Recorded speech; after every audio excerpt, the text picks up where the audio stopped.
Hi guys, welcome back to my YouTube channel. In our previous video, we talked about the hormones and hormone receptors. So in this video, we'll simply be looking at the mechanism of action of hormones. Like we said in our previous video that hormones don't act directly on the target cell.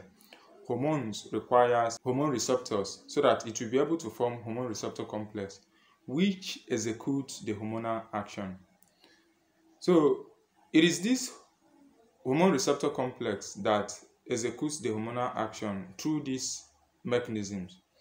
Either of these mechanisms. The first one is by altering the permeability of the cell membrane.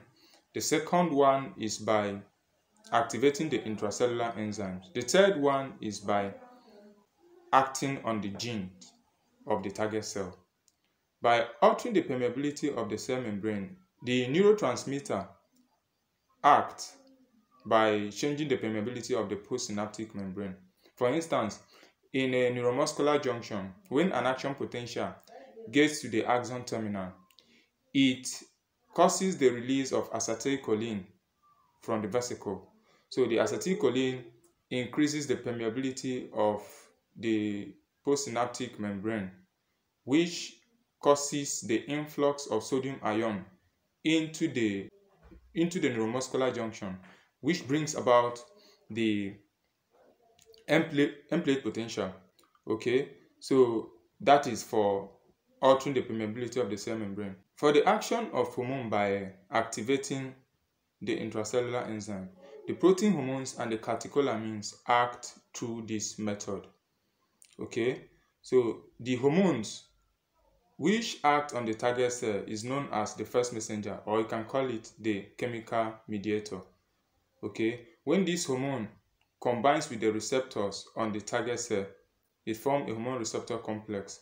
So this hormone receptor complex activates the enzyme, which leads to the formation of another substance known as the second messenger, or you can call it the intracellular hormonal mediator. Okay, the second messenger for protein hormones and catecholamines is the cyclic AMP. So cyclic AMP is the most common second messenger. Now let's talk about the formation of cyclic AMP. In the formation of cyclic AMP, we will also be looking at the roles of G proteins. The G proteins is also known as the guanosine nucleotide binding proteins. It is a trimeric unit. It is made up of trimeric units. The unit includes alpha unit, the gamma unit, and the beta unit. Okay, the alpha unit is responsible for the biological activities of the G proteins, whereas the beta and gamma units combine together to form beta gamma dimer. Also, the alpha unit has intrinsic enzyme activity, which is the GTPase activity. It combines with GDP to form alpha GDP. Okay, now let's talk about the sequence that leads to the formation of cyclic AMP.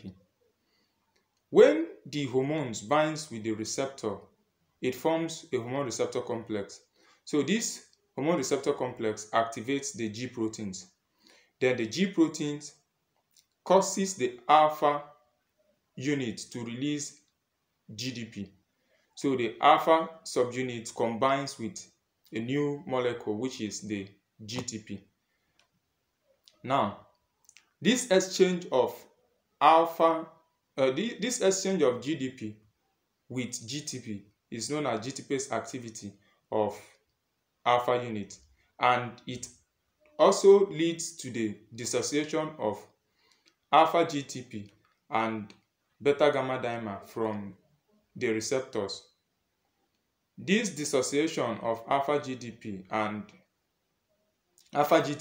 beta gamma dimer activates the pathway for the formation of second messenger.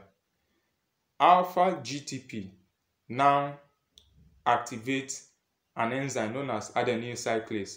Then adenyl cyclase causes the formation of cyclic AMP from ATP in the cytoplasm of the cell. That is what? That is for the formation of cyclic AMP. So after this formation has taking place, the alpha subunit hydrolyzes the GTP to form the GDP. Okay, and this brings about the recombination of alpha subunit with beta gamma dimer, and another cycle is formed. So that is for what? The formation of cyclic AMP. Now let's talk about the responses that cyclic AMP brings about. Cyclic AMP, the responses that cyclic AMP brings about depends on the functions of the target cell. Okay, so cyclic AMP acts through protein kinase A in order to bring its responses. So some of the responses includes the contraction and relaxation of muscle fiber and the alteration of the permeability of the cell membrane. Okay, so these are the responses of cyclic AMP. It is not just the cyclic AMP that is the second messenger. Other substances like the calcium ion and camodylin ion is also a second messenger. The diacylglycerol is also a second messenger. The inositol triphosphate is also a second messenger, and also the cyclic GMP is another second messenger. Okay, for the calcium camodylin, some hormones act by increasing calcium ion, and this calcium ion acts as a second messenger through the help of another protein known as camodylin. Okay, camodylin is located in the smooth muscle, and troponin C located in the skeletal muscle. Both of them are similar, just that camodylin is found in the smooth muscle, whereas troponin C is found in the skeletal muscle.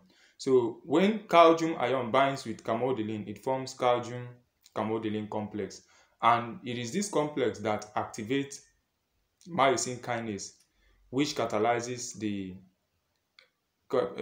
sequence that leads to the contraction of smooth muscle. Okay, so that is for calcium camodylin as a second messenger. Then for phosphatidylcholine, for inositol triphosphate is formed from phosphatidylinositol biphosphate, okay, through the action of phospholipase. So this inositol triphosphate acts through protein kinase C. Also, diacylglycerol is also formed from phosphatidylinositol biphosphate, and it also acts through protein kinase C. Then cyclic GMP acts similarly with cyclic AMP through protein kinase A. That is that for action of hormone by activating intracellular enzyme. Then the second mechanism, which is by acting on the gene.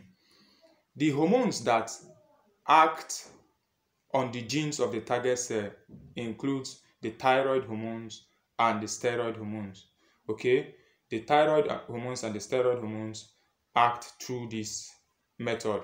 The hormones, which is the steroid hormones and the thyroid hormones, has its receptors in the cytoplasm and in the nucleus, respectively. Recall in our last video that we say that protein hormones receptors are located in the cell membrane of the target cell, whereas that of steroid hormones is located in the cytoplasm, and that of thyroid hormones is located in the nucleus. The steroid hormones enters into the cell, then binds with the receptor in the cytoplasm, and that of thyroid hormones go to the nucleus and bind with the receptor in the nucleus. So this hormone receptor complex that is formed enters into the nucleus and then binds with the DNA. So the DNA, the binding of this hormone receptor complex with the DNA brings about the transcription of messenger RNA. So the messenger RNA gets out from the nucleus of the target cell into the cytoplasm, where it binds and activate the ribosomes. The activated ribosomes leads to the formation and synthesis of protein, of large proteins. So the synthesized large protein brings about the hormonal, the physiological actions. So this is the steps for the action of hormone by acting on the genes of the target cell. Thank you for listening. So subscribe to this YouTube channel and hit the like button. Thank you so much. Remain peaceful, remain calm. God bless you. See you next time.